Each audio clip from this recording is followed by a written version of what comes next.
Shalom, brothers and sisters. So let's talk Israel again for a second, and let's just set the tone and the atmosphere they're living with at the moment.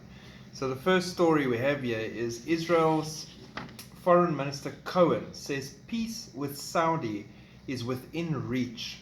More countries will come. I estimate that the normalization agreement with Saudi Arabia will be joined by additional Muslim countries. This is according to the Israeli Foreign Minister. Israeli Foreign Minister Eli Cohen estimated more countries would normalize relations with Israel following the agreement with Saudi that was within reach. I estimate that will be joined by the additional countries, mainly Sunni in Africa and Asia, with the exception of the extreme countries, places like Iran. Cohen was seen meeting with foreign ministers from Greece, Sweden, Malta, Bulgaria, and the Czech Republic, as well as more scheduled for the rest of his trip. Now, what's interesting for me here, and I'm going to touch on that just quickly because people keep forgetting about the historic thing that this is. Israel, South Africans will understand this the best quickly, is as big as the Kruger National Park. It's tiny in the grand scheme of things. I did the short where I showed you my world map and how small it really is. And here we are at the cusp of the global climate crisis hoax that they're driving on everyone, and the whole world is falling apart. Everything is being destroyed. Massive storms, wars, rumors of wars, Ukraine, Russia, Iran, China, Taiwan, chaos everywhere. But the entire world agrees on one thing. We need to focus on Israel. Israel.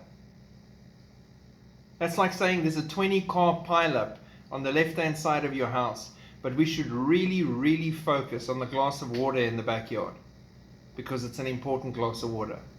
That tells you this is all straight out of the Bible. This all proves that the enemy's focus is on what belongs to God, and he needs to wipe Israel out before the end of time, because then he can make everything null and void, and he won't get that right. So again, the entire world right now, in the midst of all their so-called crises and stress points and everything that they've got the talking heads talking about, Israel stays top of the charts. And the aggression and the hatred towards Israel and the Jews and the Christians, by definition with them, is rising by the hour, not even by the day anymore. And that's the climate. And in that climate, they've got to push for peace, and all the countries are queuing to have their 5-minute conversation with Israel. Next one.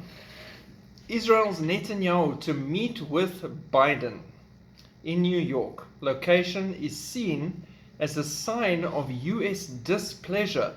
They're not meeting at the White House. They're meeting on the sidelines of the UN General Assembly as a sign of displeasure towards Netanyahu being in power and not one of his cronies from the left that he would have preferred be in power. So really, who gives a... really, why bother?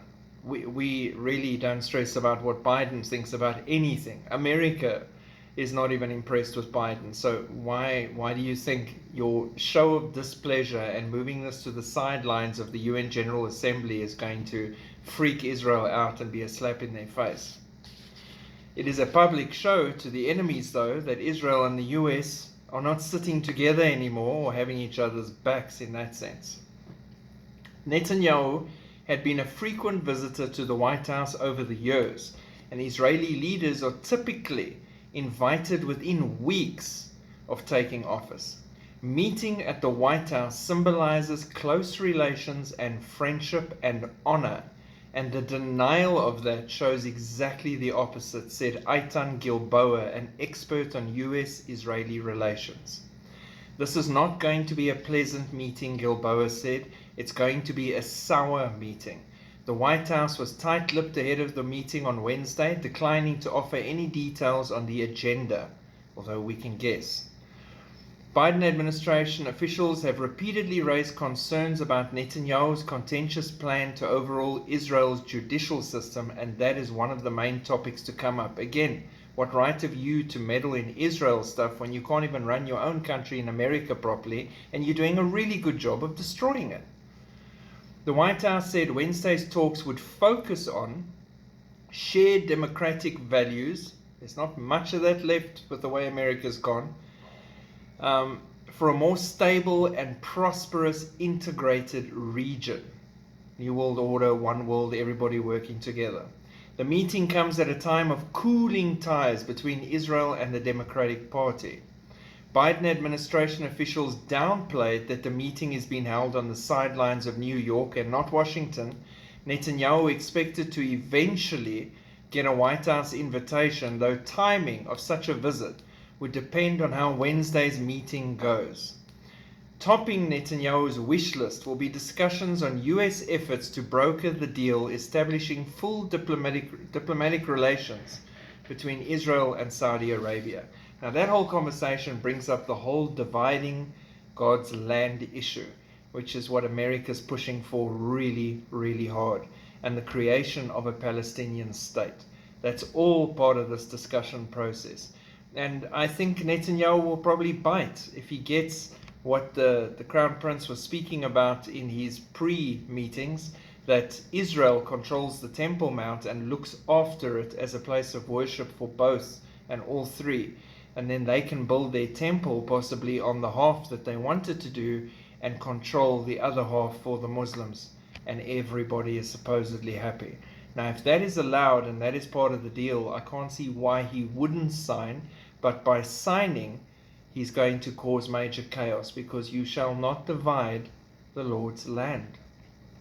So, tension with America and Israel, meetings on the sidelines. Netanyahu is not going to take it lying down if he gets told what to do, and he usually has a very strong opinion on things. So it'll be interesting to see in the news in the next few days how that went down today and what the outcome of that is and what it led to. You know, I've got to think to myself, with the Antichrist being ready and in the shadows, I mean, even Prince Charles last year referring to him receiving trillions of dollars with which he'll fix everything, that person, that man. Is Netanyahu going to meet with this person without even realizing it? This up-and-coming leader that no one's talking about, that's in the shadows getting ready to step forward once we're removed and we're gone? It's an interesting thought. He could have met him already, probably has, probably is going to. So that's another thought. If you were at the UN General Assembly right now, I am pretty certain that man is there.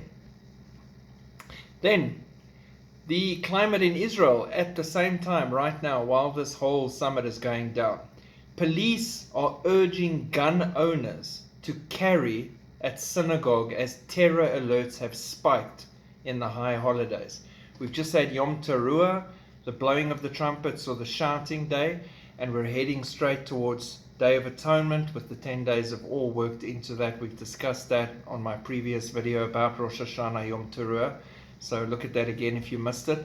And these high holidays leading all the way to Tabernacles is all building, and they are threatening more than they've ever threatened before, which they always do. No Israeli has ever threatened. No Jews make public threats and call on all other Jews to get ready to attack the Muslims every time they have a feast. But the UN still picks their side every single time. But we won't go there. Police on Monday encouraged licensed gun owners to carry their weapons to synagogues over the holiday period, as the security establishment has registered a rise in terror alerts in the lead up to Yom Kippur. Police said in a statement there have been a 15% increase in terror warnings compared to the 2 months before the holidays, and security forces were on heightened alert. Licensed gun owners were urged to carry during these times. The police statement said the number of alerts will rise further as we approach Yom Kippur, which starts on Sunday evening for the Jews. Therefore, we call on worshippers who have licensed guns to bring them to prayer. In addition, we call on the public in general to be aware and report every unusual incident in real time to the Police 100 hotline. So, again, coming back to America and other countries now again, where they have got an active campaign to get rid of people that have their own personal weapons and carry permits and things. They want to strip that away and take it away from you. Because then when there's terror and chaos from this migrant invasion and everything that's happening, you won't be able to defend yourself. At least in Israel, they can say, you know what, we trained you guys. You've got the right to carry weapons. Please carry weapons. And don't feel that you shouldn't shoot anyone. It's going to be a lot of paperwork and chaos. If you need to defend your loved ones, shoot, and shoot to kill. Stop the threat to the civilians. They're using their population correctly and allowing them to protect themselves. When you're living in constant fear that even if you go to the grocery store, you can get rammed to death, attacked, murdered, shot with a machine gun. It is crazy. Then you totally understand when you can say, carry your gun and make sure that you're ready and call the police with anything that happens. And that's where they're at. That is a tense situation for Israel to be in. It is a tense time for them to live in.